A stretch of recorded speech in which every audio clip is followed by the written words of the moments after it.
जड़े षष्ठ श्रेणीर छात्री निज सांग मानक सहित पोखरी को गाधोइबा पई जाइथिबा समय रे तांको गोड़ खसी जिबारु से पानी रे बुड़ी मृत्युवरण करिसेंती। तेबे एपरी दुखद घटना घटिछि कटक जिला बांकी वैदेश्वर थाना अंतर्गत केन्दुपल्ली पंचायत अंतर्गत पतने गाँव पाटना पोखरी रे। तेबे पाटना पोखरी को नाबालिका जनक निज सांग मानक सहित आज सकाळे गाधोइबा पई जाइथिले। आउ कौनसी कारणरू तांको गोड़ खसी जिबारु से पानी रे बुड़ी जाइथिले। तेणु संगे संगे स्थानीय लोक माने सेठारे पहुंची अग्निशम बाहिनी को खबर देइथिले। परे खबर पाई कलापथर अग्निशम बाहिनी सेठारे पहुंची नाबालिका को उद्धार करी प्राथमिक चिकित्सा पाई कलापथर स्वास्थ्य केन्द्र रे भर्ती करिथिले। किंतु सेठारे डाक्तर नाबालिका जनक मृत घोषणा करिसेंती। परे शव व्यवच्छेद पाई बांकी उपखंड चिकित्सालय को पठाइथिबा जଣା पड़िछि। तेबे मृत नाबालिका जनक हेउछंती 11 वर्षीय प्रियदर्शनी साहू। आउ तांको मृत्यु परे परिवार समेत सारा गाँव रे सकाकूल परिवेश सृष्टि होइछि।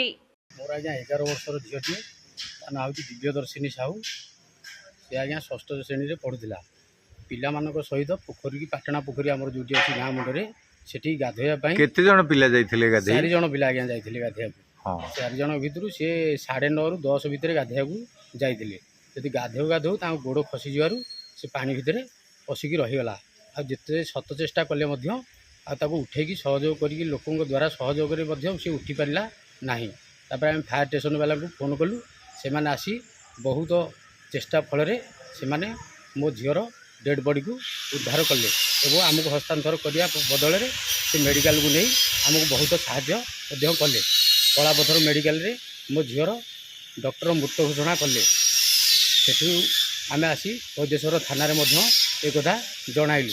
तापर वैदेश्वर थाना ऑफिसर बाबू आमको कहले बांकी मेडिकल को नहीं आपण पोस्टमार्टम करातु। आम बर्तमान वैदेश्वर मेडिकल अच्छु वैदेश्वर थाना अच्छु।